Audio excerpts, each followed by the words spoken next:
Alright, gang, as of Wednesday, we covered potential leaks, things that have been announced that actually were not canon. Maybe a couple things were pretty canon. But all of this is officially from Call of Duty on the blog post. We are going over Modern Warfare 3. What is the game going to be like? What we know and what we don't. So the campaign is called Adapt or Die in a Fight.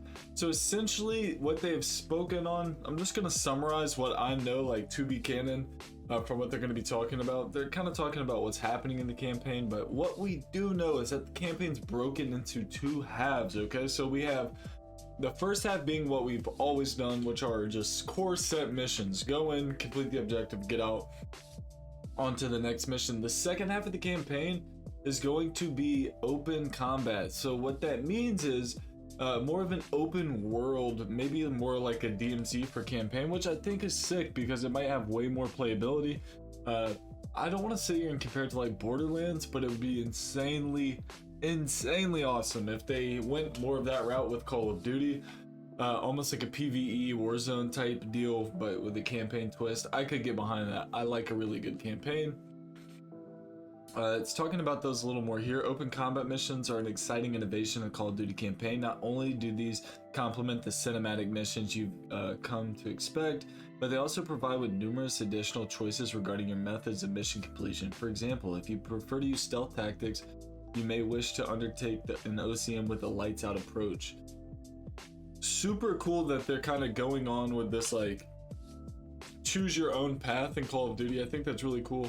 I like sticking to what we know, like just a core, but choosing your own path is a super unique way to make the game your own. Make it your own playstyle, play it however you like.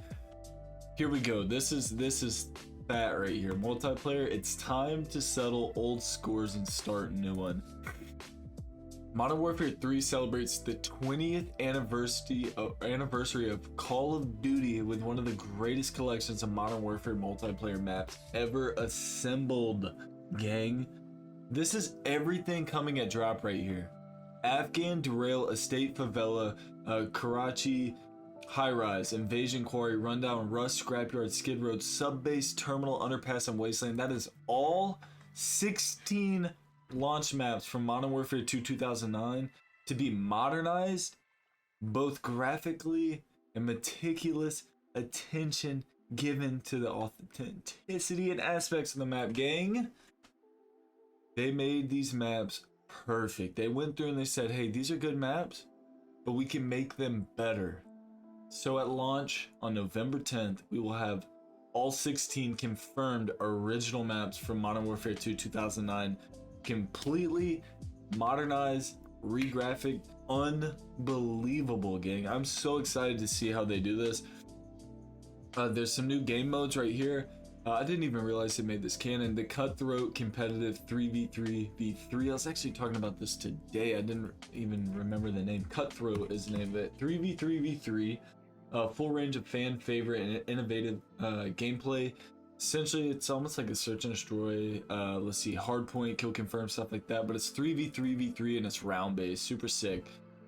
Going big with brand new maps, ground war, stuff like that. War mode, if you played war in World War II, it wasn't really my jam. It was alright, it wasn't horrible, but they got war coming back, which is cool. Of course, we're gonna have the big maps, we got ground war, stuff like that. With some new maps coming, there will be ground war maps. I don't know if they'll launch those at launch, they probably will, but we'll see. All new core map content live. So we got 12 total 6v6 maps that are going to come post launch. So I guess through DLC, and they're fan favorites. I really want to know. I'm assuming these are going to be MW3 maps if I had to guess. There's probably a couple MW2 DLC maps, probably some MW3 maps in there as well, which would be super sick to see. New mechanics and robust customization. Let's see. I guess this is going to talk about tac stance. Let's see. The operator unshoulders the weapon, holds it in a canted firing position. You can toggle in and out of tac stance dynamically while aiming down sights. Tac stance trades precise accuracy for improved mobility and handling. Some spread to your firing will occur, best described as middle ground between full ADS and hip fire. It's designed to be used in aggressive close quarter combat situations. By default, you fire in tac stance while sliding. Super sick, which means you'll have more control than hip fire when you're sliding naturally while firing your weapon.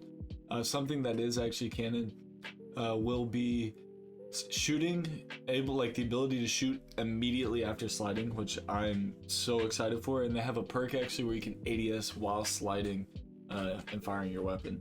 New gameplay involving loadouts. Modern Warfare 3 brings new level of customization to create a class. Get ready to build your loadout based on cutting edge military equipment such as gloves, tac vests, boots, and more, allowing you to fine tune more aspects of gameplay.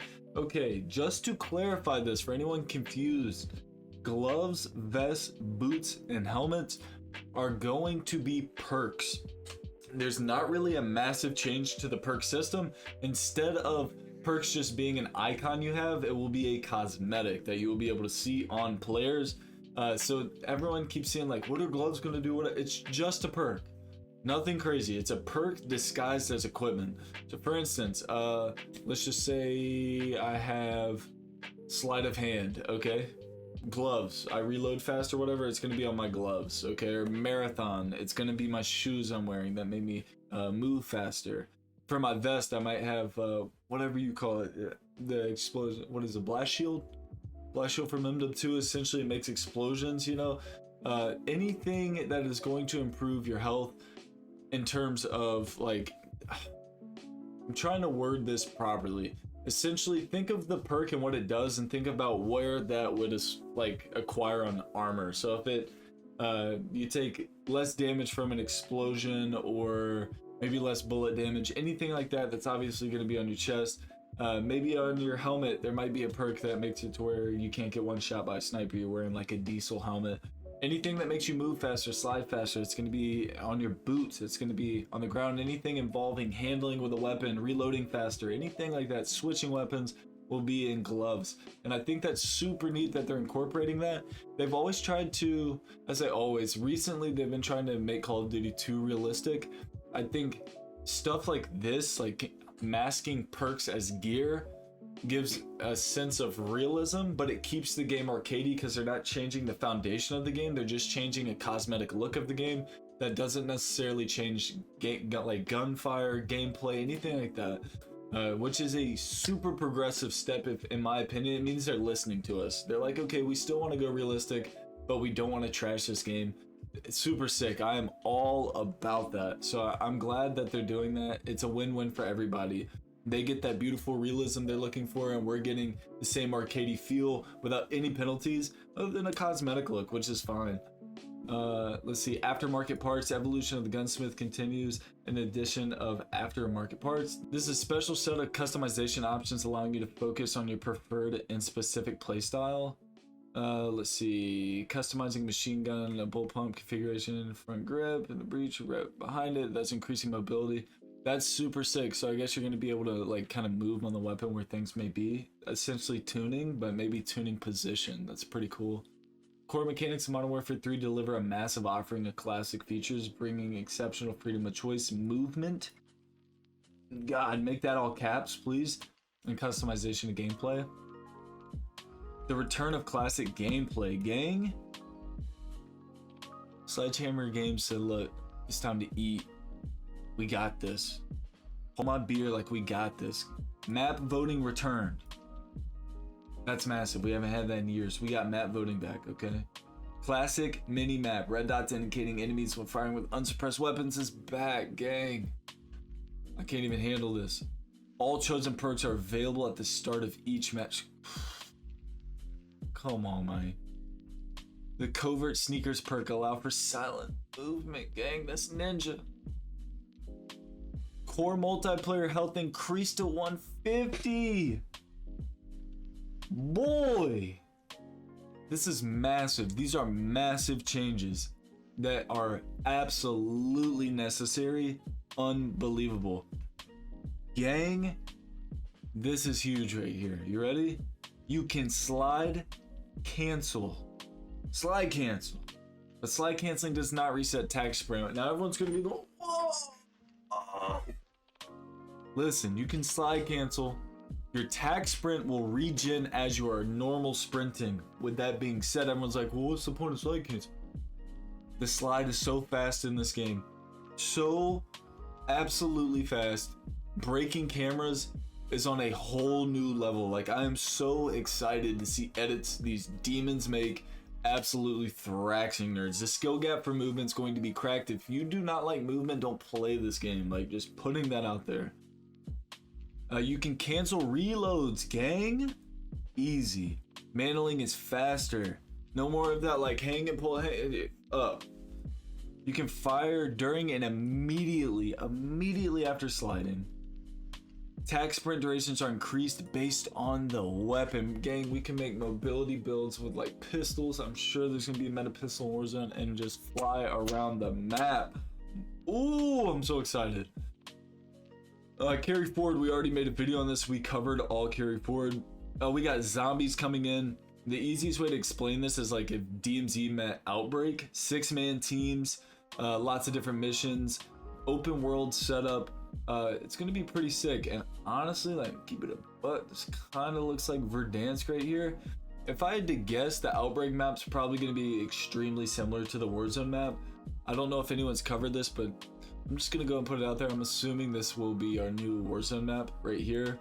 And from everything I know, it's in the same like region of Verdansk. Like, it's not going to be Verdansk exactly, but it's going to be the same region, same generalized map. Additional intel coming, pre-orders are available, stuff like that. If you want to pre-order the game, you can. But gang, listen, this is like the COD to save Call of Duty. Like, Call of Duty, they messed up. They went back to the playbook. I feel like they do this every few years. They're like, all right, we gotta come through, and they did. I'm extremely excited for this game. I'm extremely excited for everybody to get their hands on beta, get a hands-on feel, but I think it's going to be overwhelmingly positive. Of course, there's always going to be outliers who are talking about, oh, this game's buns, whatever, blah, blah, blah. But for me personally, I can speak for me, and I would assume the Greasy gang's on the same page. This game's about to be cracked, and we have to eat. We got to hold it down. We got to eat. We got to go hard. So look, if you're new to the channel, enjoy the content, you enjoyed this video, if you are hyped for this game, and if you made it this far, man, thank you. But also hit that sub, man. Crush that like, and I'll catch you tomorrow. Back to the gameplay. We are done covering hype for right now. We are all the way caught up. If you haven't seen the reveal event, that was yesterday. And if you haven't seen the leaks, which we covered most of them in this video right here, they're all canon. That would have been 2 days ago. Check them out. Get back to me. Hit me in the comments. Love hearing from you guys. Catch you tomorrow. Let's get it.